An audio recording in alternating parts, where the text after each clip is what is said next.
एक समय की बात है। रामपुर गांव में एक बहुत ही रईस आदमी रहा करता था, जिसका नाम धनराज सेठ था, जिसके गांव में बहुत बड़ी सोने की दुकान थी। उस पूरे गांव में एक ही सोने की दुकान थी।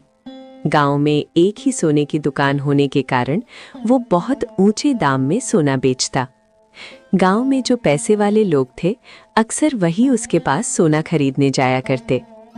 धनराज सेठ की शहर में भी कई दुकानें थीं और उसके पास बहुत सारी जमीन भी थी, जिस पर मजदूर लोग काम किया करते। धनराज सेठ को अपने आप पर बहुत घमंड था। एक दिन एक ईश्वर नाम का मजदूर आकर बोलता है, सेठ जी, मुझे आपसे बहुत ही जरूरी बात करनी है। हाँ बोलो, क्या बात है? जल्दी बोलो, मेरे पास वक्त नहीं है, मुझे बहुत सारे काम है। सेठ जी, मैं घर जाना चाहता हूँ। मेरी पत्नी की तबीयत बहुत खराब है, उसका ख्याल रखने वाला कोई नहीं है। पहले तो तू मुझसे दूर रहकर बात कर। पता नहीं तेरी पत्नी को कौन सी बीमारी है, वो बीमारी कहीं तेरे जरिए मुझे ना लग जाए। दूर हट जा। और हाँ, अगर तेरी पत्नी की तबीयत खराब है तो तू काम पर क्यों आया? सेठ जी, घर में पैसों की बहुत तंगी है।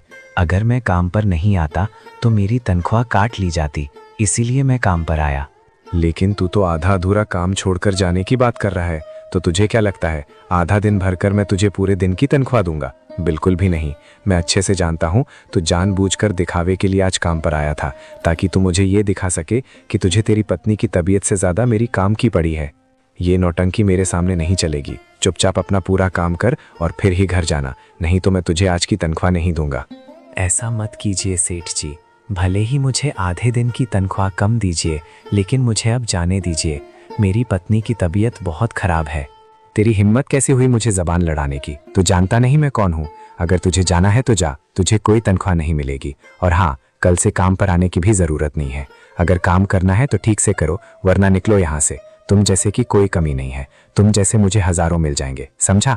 अब करना है तो कर, नहीं तो निकल। तेरे जैसे बहुत देखे हैं मैंने। तू जा, तुझे कोई तनख्वाह नहीं दूंगा, निकल यहाँ से। ईश्वर निराश होकर चला जाता है।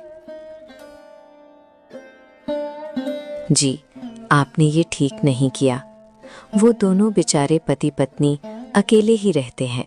ना ही उनकी कोई संतान है और ना ही कोई देखभाल करने वाला है। अगर वो जाना चाहता था तो जाने देते ना, उसकी तनख्वाह काटने की क्या जरूरत थी?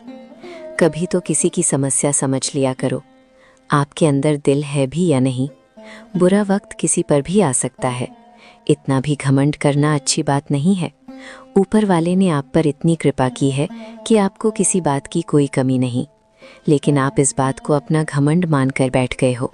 रुक्मणी, आवाज नीचा करके बात करो। तुम क्या जानो व्यापार के बारे में? तुम तो दिन भर घर में बैठी रहती हो। तुम्हारा जो काम है तुम सिर्फ वही करो। तुमसे मैंने अपने कारोबार में दखल देने के लिए शादी नहीं की है।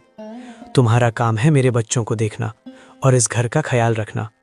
मैंने तुमसे राय पूछी थी क्या, जो तुम बीच में आकर अपनी राय दे रही हो? अपनी राय अपने पास ही रखो। आइंदा मेरे कारोबार के मामले में दखल मत देना। मुझे तुम्हारी राय की कोई ज़रूरत नहीं। मुझे ये अच्छे से पता है मुझे क्या करना है और क्या नहीं।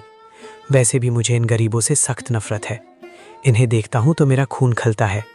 मुझे इनसे गंदी बदबू आती है, जो मुझे बिल्कुल भी नहीं पसंद। और हाँ, आइंदा ये गरीब मेरे कमरे तक आने नहीं चाहिए। चौकीदार से कह दो आइंदा कोई आए तो उसे बाहर ही रोक दिया जाए। और मुझे नहाना पड़ेगा, क्योंकि पता नहीं ईश्वर की पत्नी को कौन सी बीमारी थी। वो बीमारी कहीं ना कहीं ईश्वर को भी होगी और ईश्वर के जरिए मुझे भी लग जाएगी।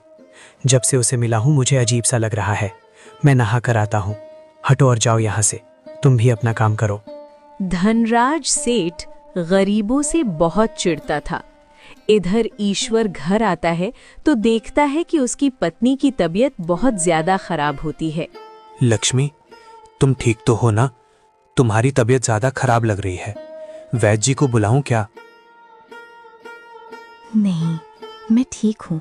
वैद्य को बुलाने की कोई जरूरत नहीं है। वैसे भी वैद्य जी आएंगे